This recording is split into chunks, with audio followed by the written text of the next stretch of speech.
मैं हूं आपका मैथ्स मेंटर दुर्गेश तिवारी और हम लोग मिल रहे हैं अपने growing YouTube channel art academy पे। मोस्ट लोगों ने तक सब्सक्राइब कर लिया होगा जो हमारे साथ लगातार जुड़ रहे हैं, और जिन लोगों ने नहीं किया है, जो फर्स्ट टाइम वीडियो को देख रहे हैं, तो प्लीज सबसे पहले चैनल को सब्सक्राइब कर लें और इसको शेयर करें अपने फ्रेंड्स के साथ। इस समय क्लास 12th का जो टॉपिक है फंक्शन, वो चल रहा है। लेक्चर नंबर 1 ऑलरेडी हो चुका है। सेशन 22-23 में जितना आना है रिड्यूस सिलेबस, वो सब कुछ आपको इसी चैनल में कराया जाएगा। Math, physics, chemistry, biology students के लिए बायोलॉजी भी अवेलेबल है। ऑलरेडी बहुत सारे लेक्चर्स पढ़ चुके हैं, पूरी प्लेलिस्ट बनी हुई है, आप उसको आराम से देखिए। सिलेबस अब ऑलमोस्ट कंप्लीट हो चुका है, बहुत थोड़ा ही बचा हुआ है। इसके बाद हम लोग कुछ अच्छे क्वेश्चन, ऐसा नहीं कि हम लोग कहीं से उठा, हम लोग खुद ये डिसाइड करेंगे कुछ अच्छे क्वेश्चन जो आपके पॉइंट ऑफ व्यू से सेशन 22-23 में, आप क्योंकि बोर्ड स्टूडेंट हैं तो आपको कहीं ना कहीं उनसे क्वेश्चन मिले। हम लोग बहुत सारा एनालिसिस करके के क्वेश्चन है उनसे कलेक्ट करके खुद बनाएंगे क्वेश्चन आपके लिए और आपको दिखाएंगे। तो चलिए हम लोग आज के सेशन को स्टार्ट करते हैं। फंक्शन टॉपिक है, सिलेक्शन नंबर 2 है। अगर आपने डायरेक्ट इस लेक्चर को देख रहे हैं तो प्लीज सिलेक्शन नंबर 1 को देखिए, क्योंकि उससे ही डिसाइड हो पाएगा कि 1-1 क्या होता है, मैनी 1 क्या होता है, ऑन 2 क्या होता है और इन 2 क्या होता है। ये सब डिटेल लेक्चर मैंने प्रीवियस लेक्चर में कराया था। अब उसके बाद ये आज बारी लेक्चर नंबर 2 की। तो जाहिर सी बात है कि अगर लेक्चर में हम लोग पहले थ्योरी कर चुके हैं तो आज के लेक्चर में क्वेश्चन ही होंगे। तो आज के सेशन में डेफिनेटली आपको क्वेश्चन ही मिलने वाले हैं। जितने भी प्रीवियस ईयर में एग्जाम्स में आए उन क्वेश्चंस को भी मैंने लिया है, कुछ अपनी तरफ से भी जो अच्छे क्वेश्चन है उनको भी लिया है। तो चलिए ज्यादा टाइम नहीं वेस्ट करते, डिस्कशन तो होता ही रहेगा हम लोगों का। तो चलिए हम लोग आते हैं अपने क्वेश्चंस। देखिए फर्स्ट क्वेश्चन क्या है। So that the function f define है r-3 से r-1 और फंक्शन है x-2 अपॉन x-3। सबसे पहली चीज तो आपको ये देखना है इसमें कि ये जो आप देख पा रहे हैं इस चीज को, ये हमारे लिए होता है डोमेन, और ये जो चीज आप देख पा रहे हैं ये होता है हमारे लिए कोडोमेन। और एक बात मैं और आपको बता दूं कि जो कोडोमेन है, डोमेन से डिसाइड होता है 1-1 और मैनी 1 का, और जो कोडोमेन आप देख पा रहे हैं उससे डिसाइड होता है ऑन 2 और इन 2 का। अब एक बात आती निकल करके, जो आपके पास लिखा हुआ है बाइजेक्टिव वर्ड। बाइजेक्टिव क्या होता है? तो जैसा कि मैंने प्रीवियस लेक्चर में बताया, जो लेक्चर नंबर 1 था, कि बाइजेक्टिव का मतलब होता है कि अगर कोई फंक्शन हमारा 1-1 ऑन 2 है, उससे क्लियर हो जाएगा कि ये कैसा है, बाइजेक्टिव। मतलब कि अगर हम ये कहें कि फंक्शन 1-1 और ऑन 2 दोनों हैं, तो इससे क्लियर हो जाएगा कि वो क्या है, बाइजेक्टिव। तो आपको ये कुछ क्वेश्चन में दिखाना होगा कि ये फंक्शन 1-1 भी है, ऑन 2 भी है। अच्छा, 1-1 का एक नेम और भी है, इंजेक्टिव, और ऑन 2 का एक नेम और भी है, सर्जेक्टिव। यानी कि हमें इंजेक्टिव और सर्जेक्टिव का जो कॉम्बिनेशन है, बाइजेक्टिव, वो शो करना है। तो सबसे पहले हम लोग करेंगे 1-1 के लिए। तो पहले आए 1-2-1 या 1-1 भी लिखते हैं इसको। अच्छा, इसी का जो 1-1 ऑन 2 है या 1-1 बाइजेक्टिव, इसको ये हम लोग कहते हैं 1-1 करेस्पॉन्डेंस। इसका ही नेम है 1-1 करेस्पॉन्डेंस। सबसे पहले आ जाए 1-1 ऑन 2। 1-1 हम लोग चेक करते हैं। अच्छा, 1-1 चेक करने के लिए जो मेथड या जो अप्रोच है वो हम लोग इस तरीके से यूज करते हैं कि अगर fx1 = fx2 लेकर के चले, x1 और x2 दो एलिमेंट है डोमेन के। अगर हम लोग ये कहें कि दो इमेजेस सेम है और किसी तरीके से ये दिखा दें कि जो डोमेन के एलिमेंट है वो भी सेम है, तो इसका मतलब एक एलिमेंट की एक ही इमेज तो हुई, इसीलिए उसको हम लोग कह देते हैं 1-1। तो जो चेक करने का इसका मेथड है वो ये है कि हम लोग लेकर के चले fx1 = fx2, तो क्या आ जाएगा, x1 - 2 upon x1 - 3 equal x2 - 2 upon x2 - 3 cross multiply x1 x2 - 2x2 - 3x1 + 6 equal x1 x2 - 2x1 - 3x2 + 6। 6 and 6 cancel out, x1 और x2 कैंसिल आउट। आप एक काम करो, 3x2 किधर ले आओ, तो 3x2 - 2x2 इक्वल, इससे आ जाएगा 3x1 माइनस 2x1, तो उससे ये क्लियर हो जाएगा x2 इक्वल टू x1, यानी कि x1 इक्वल टू x2 आ रहा है। इससे ये पता चल रहा है कि ये क्या है, 1 1 है। हेंस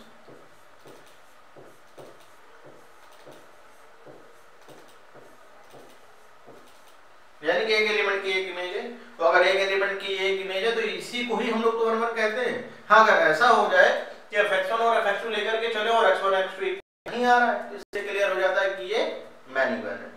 और किसी भी एक फंक्शन में या तो 1 1 होगा या तो मैनी वन होगा, दोनों एक साथ हो सकते, दोनों में से कोई एक डेफिनेटली होगा, इस बात की भी श्योरिटी रहती है। अब बात आती है ऑन टू की। अच्छा, ऑन टू का जो बेसिकली ये डिपेंड होता है वो कोडोमेन पे होता है, और कोडोमेन में भी अगर मैं ये कहूँ तो ये लिया जाता है रेंज से। अगर रेंज और कोडोमेन इक्वल आ जाए तो हम ये कहेंगे कि ये फंक्शन कैसा है, ऑन टू है। लेकिन अगर ऐसा नहीं है, सबसेट आ जाए रेंज, अगर हम ये कहें रेंज छोटी है कोडोमेन से, तो फिर हम कहते हैं उसको इनटू। यहाँ बात ऑन टू की हो रही है तो पहले रेंज निकालना पड़ेगा, तो fx है, इस fx को हम लोग लिखेंगे y, तो y इक्वल टू हो जाएगा x minus 2 upon x minus 3, तो ये आ जाएगा हमारे लिए xy minus 3y equal to x minus 2, x पे धर लिया x common, y minus 1 equal to आ जाएगा 3y माइनस 2। तो x की अगर मैं बात करूं तो ये आ जाएगा 3y minus 2 4 upon y minus 1। इसको हम लोग बॉक्स में कर लेते हैं।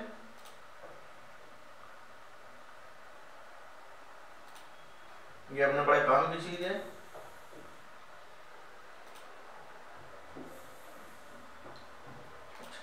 अब देखिए, जैसे डोमेन निकालते थे, डोमेन के लिए हम लोग क्या करते थे, वैल्यू ऑफ x और the function is defined, x की ऐसी वैल्यू जिसके लिए फंक्शन क्या हो, डिफाइन हो। अब यहाँ पर वही सेम चीज है, इसके लिए भी हमको क्या करें, बिल्कुल वैसे ही आपको ट्रीट करना है कि y की वैल्यू क्या होगी, सारे रियल नंबर होंगे, केवल क्या नहीं होगा, 1। क्यों? क्योंकि जैसे ही आपने y की वैल्यू 1 रखी तो डिनोमिनेटर हो जाएगा आपका 0, और डिनोमिनेटर जैसे ही 0 होगा तो ओवरऑल वैल्यू क्या हो जाएगी, इनफाइनाइट। तो वहीं पे गड़बड़ हो जाएगी। तो आप एक चीज देखिए, ये हमारे लिए हम लोगों ने ये निकाला है, ये रेंज है, ये जो आप देख रहे हैं ये रेंज है। और अच्छा, कभी क्वेश्चन में भी ध्यान दे दीजिए, और क्वेश्चन में अगर आप ध्यान दे रहे हैं तो कोडोमेन आपको क्या दिया, r-1, यही तो कोडोमेन है, that is equal to the codomain. तो इसको मैं लिख देता हूं, that is equal to the codomain, यानी कि हम लोगों का जो रेंज है वो कोडोमेन के बराबर है, हेंस ऑन टू। और अगर कोई फंक्शन 1 1 भी है, ऑन टू भी है, तो इससे डिसाइड हो गया सो बाइजेक्टिव।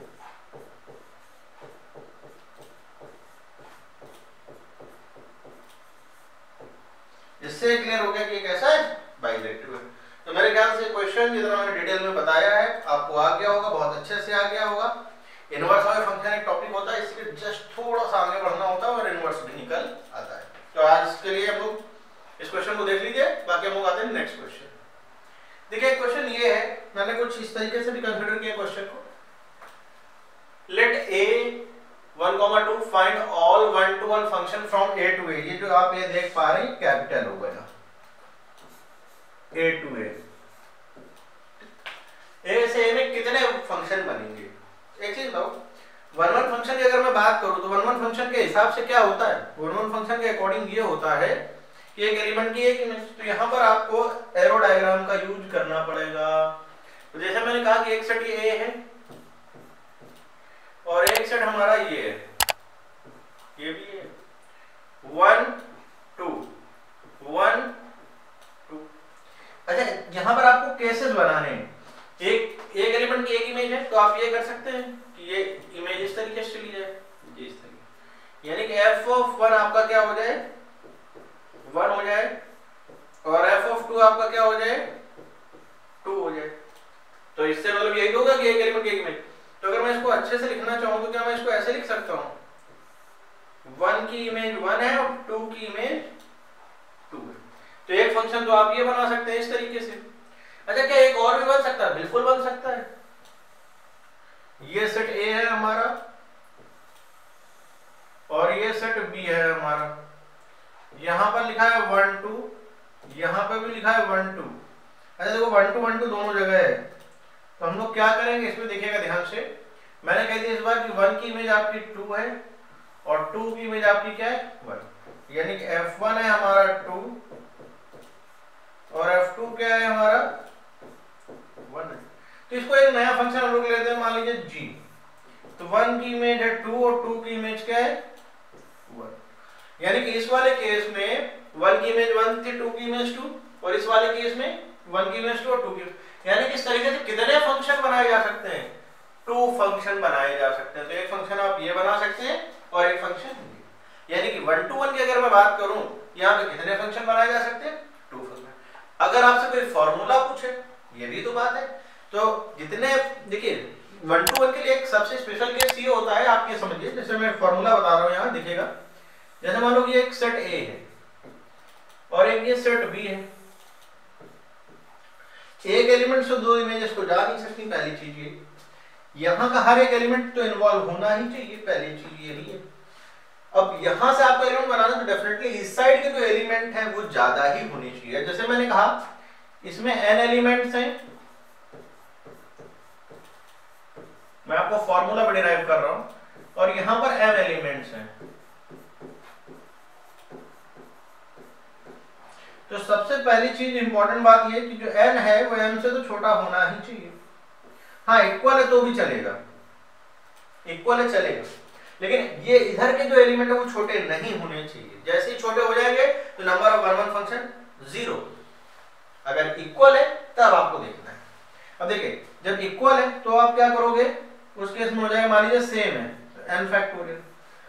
अब यहाँ पे 1 to 1 की बात करी गई थी, तो 2 एलिमेंट है यानी कि 2 फैक्टोरियल। फैक्टोरियल के बारे में आपने 11th में पढ़ रखा है, 2 into 1 यानी कि 2 1 फंक्शन होंगे। हाँ अगर कोई हमसे ये कहे कि अगर मान लो यहाँ पर m एलिमेंट है, ज्यादा है, तब आप कैसे निकालेंगे, तब भी निकाला जा सकता है, तब आप ऐसे निकालेंगे। जैसे फर्स्ट एलिमेंट के लिए कितनी choice, m choice. Second element के लिए जहां इन्वॉल्व हो गया वहां नहीं, यानी कि m-1 चॉइस।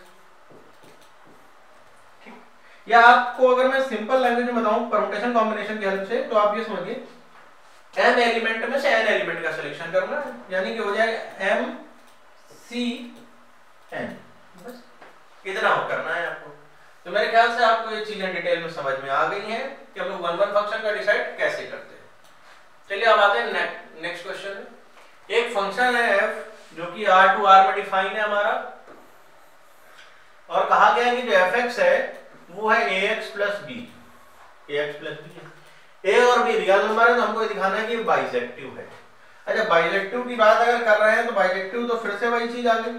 बाइजेक्टिव की अगर आप बात कर रहे हैं तो इसका मतलब है कि आपको ये दिखाना होगा कि जो फंक्शन आप सॉल्व करने जा रहे हैं ये 1 1 on 2 है।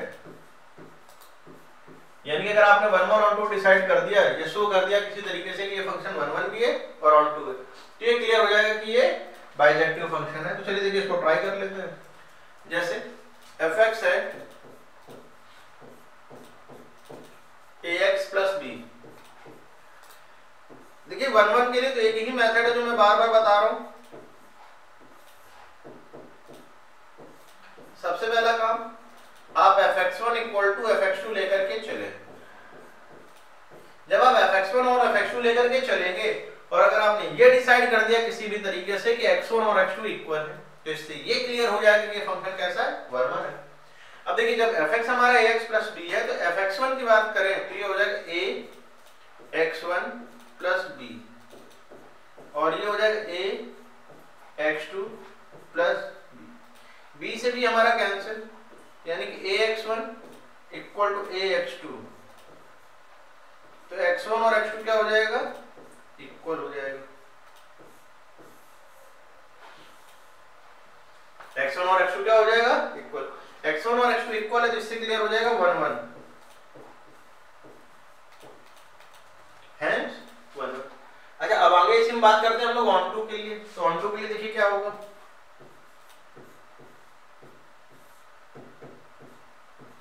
ऑन टू में y इक्वल टू fx लेकर के चलते हैं, तो y इक्वल टू जो fx क्या ax plus b,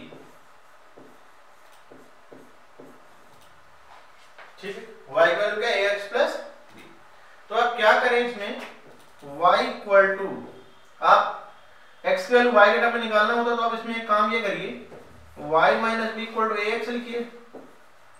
तो x की वैल्यू क्या आएगी, y minus B whole upon a।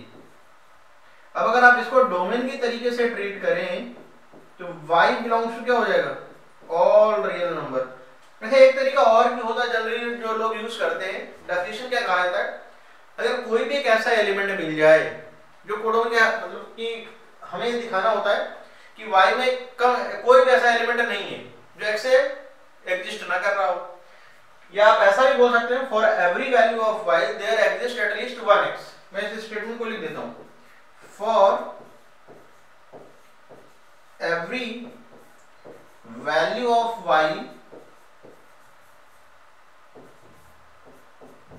there exist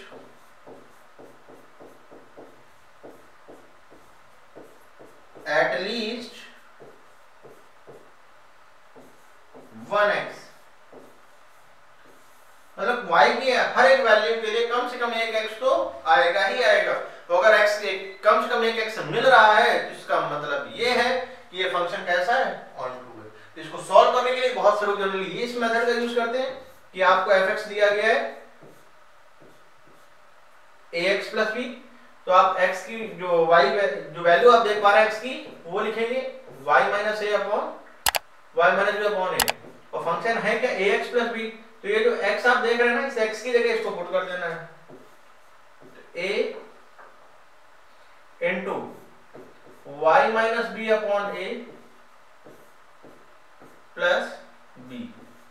ये a आपका कैंसिल हुआ, यानी कि y minus b plus b, तो क्या आ जाएगा y। अगर ये आ जाता है तो इससे ये भी डिसाइड हो जाएगा कि हेंस 1 1। इस मेथड को मैंने इसलिए बता दिया क्योंकि जनरली बुक में यही वाला मेथड यूज किया जाता है। बाकी आप इस मेथड का भी यूज कर सकते हैं, ये आपने यहाँ पे रेंज निकाली तो रेंज से बता दिया कि रेंज से तो डिसाइड हो जाएगा कि ये फंक्शन 1 1 है, तो आप दोनों तरीके का यूज कर सकते हैं। अब कोई सॉरी 1 1 मैं कह रहा हूँ ऑन टू होगा, हेंस ऑन टू।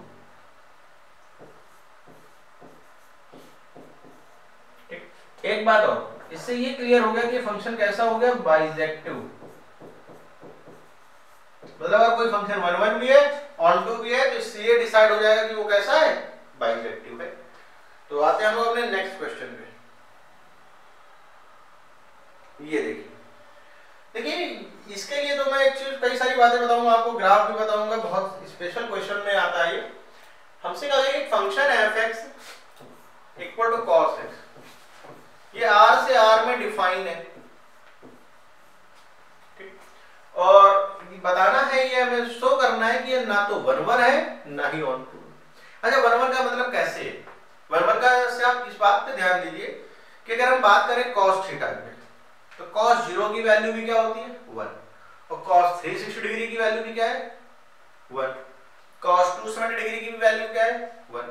तो बहुत सारे इनफाइनाइट पॉइंट ऐसे हैं रियल नंबर में कि मैं बात करूं, हाँ अगर मान लीजिए रियल नंबर की बजाय कोई और डोमेन डिसाइड कर दिया जाए, इसके प्लेस में अगर आप कोई और डोमेन डिसाइड कर दें तो एक अलग बात है। अब जैसे मैं यहाँ पे ग्राफ बनाना चाहूँ cos x का, पहले तो cos x का ग्राफ देखते हैं।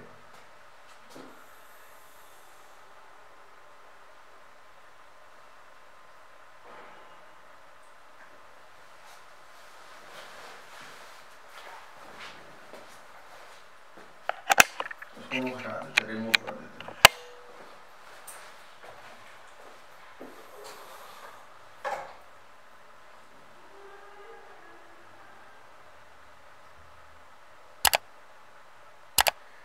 ये cos x का ग्राफ अगर आप फॉर्म करेंगे तो वो कुछ इस तरीके से बनेगा यूं। तो अगर आप देखिए ये 0 है, ये π/2 है, ये पाई वाला हिस्सा है, ये 3π/2 है, ये आपका 2π वाला पार्ट है, ऐसे ही इस तरफ आप चलते चले जाएंगे। अब आप ये देखिए, आप ग्राफ से डिसाइड कर सकते हैं यहां पे मैक्सिमम वैल्यू कितनी है,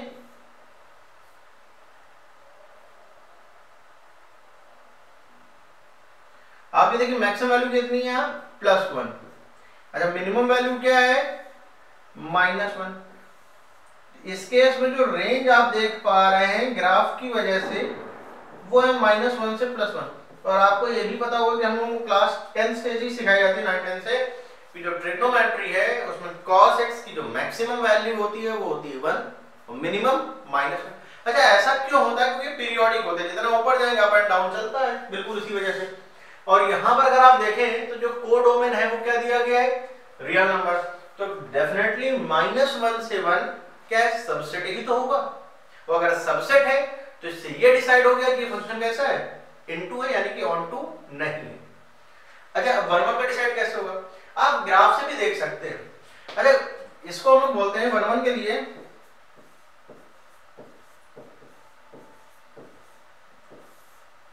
आप इस मेथड का भी यूज कर सकते हैं, करना चाहें तो, जरूरी नहीं है, बाकी मैं और भी मेथड बता दूंगा।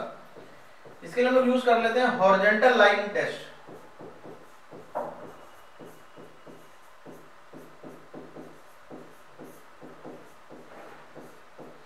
अच्छा ये बोर्ड के लिए नहीं है, ये आप जेई वगैरह में यूज कर सकते हैं। कि जो हॉरिजॉन्टल लाइन टेस्ट है, एफ नहीं है, ये टी है। इसमें होता क्या है? If we draw horizontal line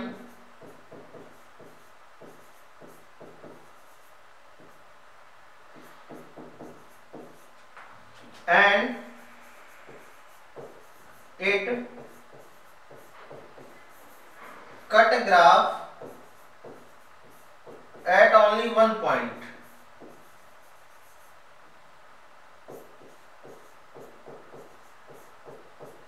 hence 1 1। अब अगर आप इसमें हॉरिजॉन्टल लाइन ड्रॉ करें तो ग्राफ को ये केवल एक ही पॉइंट पे कट कर रहा है, इसका मतलब है कि 1 1 है। तो अगर एक पॉइंट पे कट नहीं कर रहा है, एक से ज्यादा पे कर रहा है, तो यानी कि 1 1 नहीं। अब देखिएगा ध्यान से, अब मैं हॉरिजॉन्टल लाइन ड्रॉ कर रहा हूं।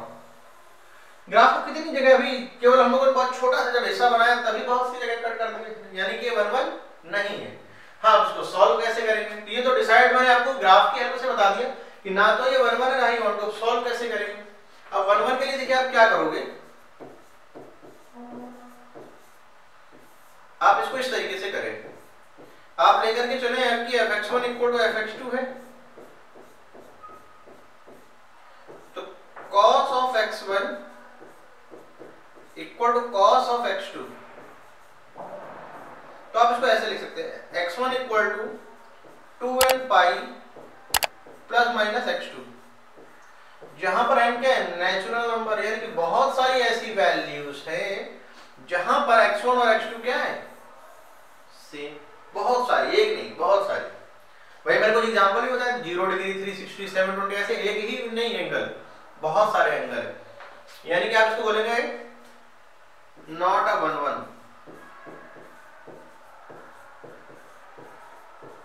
ये मैंने जो फॉर्मूला लिखा है जो ट्रिग्नोमेट्रिकल इक्वेशन से निकाल करके लिखा है। हाँ अगर इसी के कंपैरिजन में हम लोग बात करें ऑन टू के, अब ऑन टू की बात कर लेते हैं। जब 1 1 की बात करें तो ऑन टू की भी करनी चाहिए। तो हम लोग यहाँ पे देखिए आप क्या करें, y = cos x लिखा है, ठीक। अब देखिए बेटा यहाँ पर हमें इतना तो पता ही है कि जो y है या cos x है, इसकी जो मैक्सिमम वैल्यू है वो होती है 1 1 से बड़ा कभी जाता ही नहीं, और इसकी जो मिनिमम वैल्यू है वो होती है -1। यानी कि जो रेंज इसमें आ रही है वो -1 से +1 आ रही है। और यानी कि जो y की वैल्यू है हमारी वो सबसेट है किसकी? r की या रियल नंबर की। तो हेंस नॉट ऑन टू, या आप इसको ऐसे कह दीजिए, नाइदर 1 1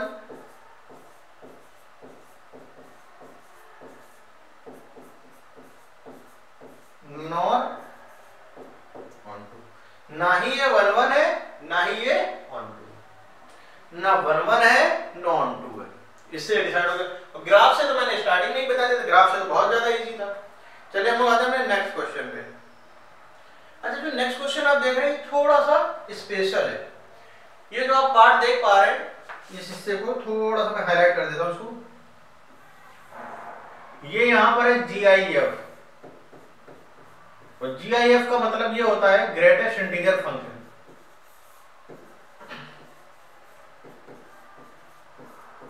ग्रेटेस्ट इंटीजर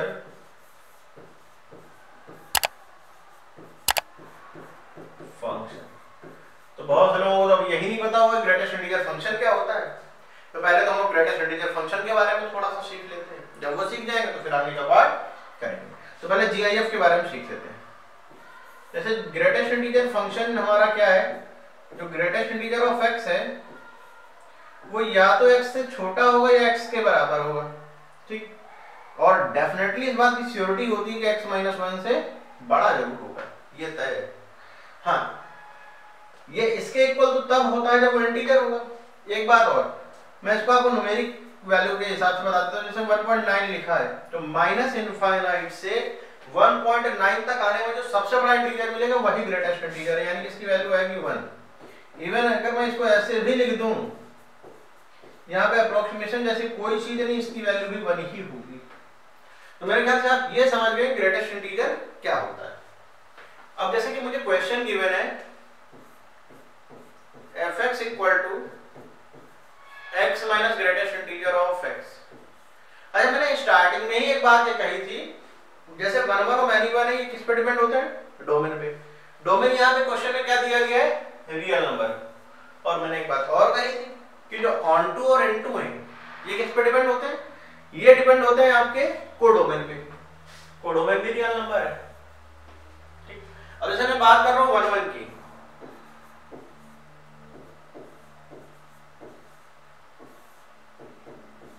तो ऐसे बहुत सारे एलिमेंट मिलेंगे यहाँ पर ऐसे आपको बहुत सारे एलिमेंट मिलेंगे जो कि क्या होंगे, सेम इमेज दे रहे होंगे।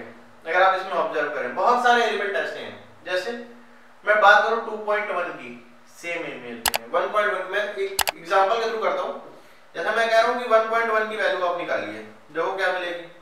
और अगर आप थोड़ा और एक्सटेंडेड फॉर्म में पढ़ना चाहते हो तो मैं बता देता हूं कि ये जो फंक्शन आप देख पा रहे हैं x greatest integer of x, इस फंक्शन का नेम होता है सिग्नम एक्स।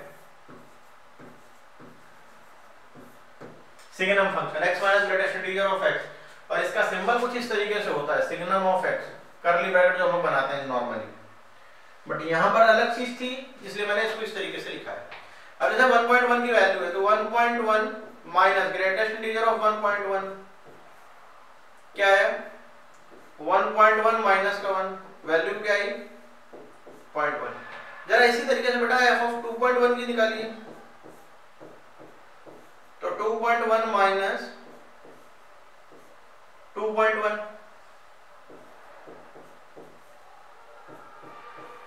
2.1 माइनस का 2, 0.1, दोनों क्या आ रही सेम। अब देखिए 1.1 और 2.1 सेम नहीं है, लेकिन जो इनकी इमेजेस हैं वो क्या है, सेम है। तो नॉट 1 1, तो आप ये लिख सकते हैं। अब जैसे इसी में आप 3.1 निकाल लो, ये तो मैंने सिंपल सी चीज ली, ऐसे तो इनफाइनाइट एग्जांपल्स हैं। तो there are many elements in domain which have a same image. आप यहां पे लिख सकते हैं there are many elements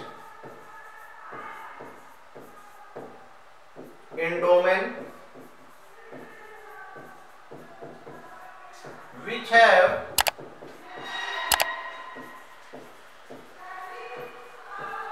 same image. बहुत सारे एलिमेंट हैं यहाँ पे जो कि सेम इमेज रखते हैं।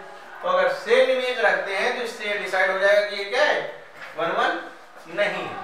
अब आते हैं हम लोग आगे वाले पार्ट में। आगे वाले पार्ट में देखिएगा इसमें क्या है, बात हम लोग कर रहे हैं ऑन टू की। देखिएगा आप ऑन टू, अच्छा ऑन टू को सॉल्व कैसे करना होता है ये आप समझिए। मैं क्या कह रहा हूँ आपको, मैं चीज बता दूं कि जो ग्रेटेस्ट इंटीजर फंक्शन है fx, x minus greatest integer of x, ये होता है फ्रैक्शनल पार्ट ऑफ x। और ये जो फ्रैक्शनल पार्ट ऑफ x आप समझ रहे हैं ना, इसकी मैक्सिमम वैल्यू 1 और मिनिमम 0 0, ये कभी नेगेटिव तो होता ही नहीं। यानी कि आप ये कहेंगे कि जो ग्रेटेस्ट इंटीजर ऑफ x है लेस देन 1, 1 के इक्वल भी नहीं होता कभी। यानी कि जो y है, इस y की जो वैल्यू है वो 0 से 1 के बीच में है। और ये सबसेट किसका, कोडोमेन का, आर का। हेंस नॉट ऑन टू, यानी कि इससे डिसाइड हो गया कि ऑन टू नहीं, ना ही 1 1 है ना ही ऑन टू है। एट लास्ट ये भी क्वेश्चन ही बहुत अच्छा क्वेश्चन है कि fn या fx मैं कह दूं इसको, कोई फर्क नहीं पड़ता। जैसे fn आपको दिया गया है क्वेश्चन में n minus 1 to the power n। अब देखिए यहां से पीस वाइज फंक्शन बन जाएगा, क्योंकि इसमें दो चीजें डिसाइड होंगी। क्या होंगी? If n even, if n odd, जब n इवन है और जब n ऑड। अच्छा देखिए बेटा, जब n इवन होगा तो माइनस की पावर इवन प्लस हो जाता है, यानी कि n माइनस 1 ये बनेगा। जब n ऑड होगा तो माइनस की पावर ऑड माइनस होता है, यानी कि n प्लस 1 हो जाएगा। अब देखिए यहाँ पे थोड़े से केस बनाने पड़ते हैं, थोड़ा सा इसमें मुश्किल आती है, लेकिन बहुत ज्यादा टफ मैं नहीं कहूंगा। तो चलिए हम लोग इसको देख लेते हैं। जैसे 1 1 की अगर मैं बात करूं तो यहाँ पे 3 केस आपके बनेंगे। Case first,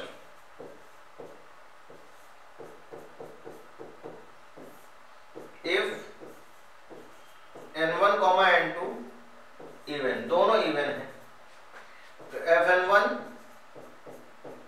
equal to fn2। देखिए बेटा जब दोनों इवन है तो n-1, यानी कि यहाँ पे मिल जाएगा आपको n1 minus 1 equal to n2 minus 1, 1 से 1 कैंसिल, यानी कि n1 इक्वल टू n2 हो गया। तो ये आपका 1 1 हो जाएगा। ये तो भैया एक ही केस है, क्या एक से मान लिया जाए? नहीं, आपको सारे केस लिखने पड़ेंगे। बात कर लेते केस सेकंड की।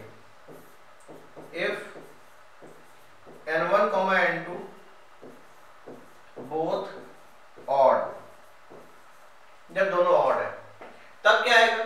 तब आपको मिलेगा fn1 इक्वल टू fn2, तो लेकर के चलना ही चलना है, वो तो आपके पास है ही है।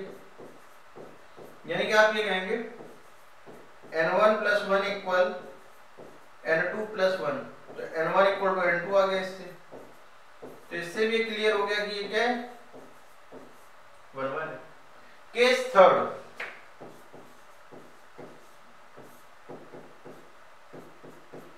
अब मैं यहाँ पे n1 n2 नहीं लिख रहा हूं, मैं कह रहा हूं 1 ऑड 1 इवन, नहीं तो फिर से दो केस बन जाएंगे।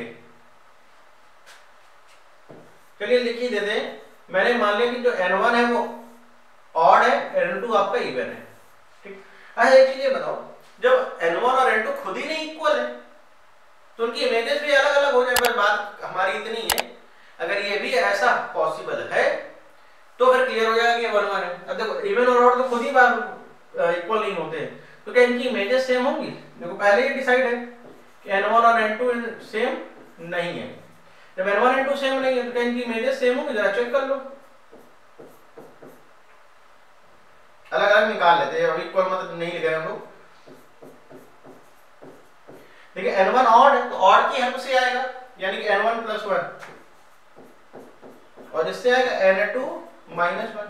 तो यहां से ये भी तो क्लियर हो रहा है कि fn1 not equal to fn2, दोनों इक्वल नहीं है, यानी कि ओवरऑल आप ये कह सकते हैं कि ये क्या हो जाएगा? 1 1 हो जाएगा। इससे क्लियर हो गया, यानी कि यहाँ पे 3 केस आपको बस बनाने पड़ेंगे, बात इतनी सी है। एलिमेंट सेम नहीं तो उनकी इमेजेस भी सेम नहीं, यानी कि ये 1 1 नहीं हो जाएगा, मतलब एक तरीके से। क्योंकि 1 1 निकालने के दो तरीके होते हैं कि अगर fx1 और fx2 लेकर के चले और x1 और x2 को इक्वल कर दे तो 1 1 है, या एक तरीका और है कि x1 और x2 कहें कि इक्वल नहीं है तो उनकी इमेजेस भी इक्वल नहीं तो भी हो जाएगा। तो इन ओवरऑल को क्लब करें अगर हम तो ये क्लियर हो गया कि ये फंक्शन 1 1 है। हाँ, बात अगर ऑन टू करें, क्योंकि यहाँ बात बाइजेक्टिव की चल रही है, तो बेटा आप कोई भी ले लें केस, चाहे n इवन का केस ले लें चाहे n ऑड का, कोई ना कोई नंबर आपको मिल जरूर जाएगा, क्योंकि यहाँ पे बात नेचुरल की चल रही है, कहीं और नहीं चल रही है। नेचुरल के अलावा रियल होता तो ये ना होता। तो यहाँ पे मैं लिख दूंगा सीधे, there exist at least one value in y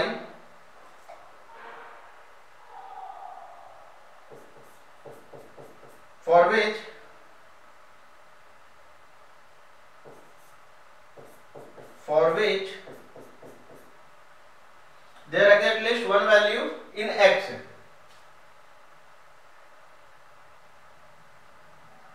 मैं इसको थोड़ा सा करेक्ट करके लिख ले रहा हूं।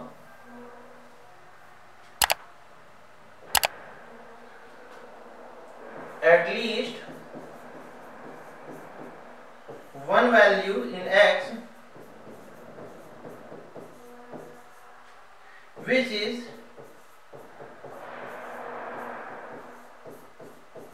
pre-image of y। y के कोई ना कोई एलिमेंट की क्या है, प्री इमेज जरूर है। इससे क्लियर हो जाएगा। देखो मतलब x में आपको कोई ना कोई एक वैल्यू ऐसी जरूर मिलेगी जो कि y की प्री इमेज होगा ही होगा। इससे क्लियर हो जाएगा कि वो ऑनटू है। तो मेरे ख्याल से आज का जो लेक्चर है वो आपको अच्छा लगा होगा, समझ में भी आया होगा। और इसी के साथ हम लोगों का जो रिड्यूस सिलेबस का पार्ट था 1-1 और ऑनटू बाइजेक्टिव, हम लोग कोशिश ये करें कि एक लेक्चर और करें जो कि इनवर्स से होगा अगर पॉसिबल लगा तो। अदरवाइज इसके बाद हम लोग बहुत सारे क्वेश्चंस के जो कलेक्शन है उनको डिस्कस करेंगे बाद में। तो आज के सेशन को हम लोग यहीं फिनिश करते हैं। बहुत जल्द मिलेंगे अपने नए लेक्चर में नई चीजों के साथ। तो आप जान ही रहे हैं, मैं हूं आपका मैथ्स मेंटर दुर्गेश तिवारी और हम लोग जहां पर मिल रहे हैं उस यूट्यूब चैनल का नेम है आरटी अकेडमी। तो प्रॉपर नोट्स बनाए, जितनी प्लेलिस्ट बनी हुई है उनको प्रॉपर वे में देखिए। तो आज के लिए इतना ही रखते हैं, तब तक के लिए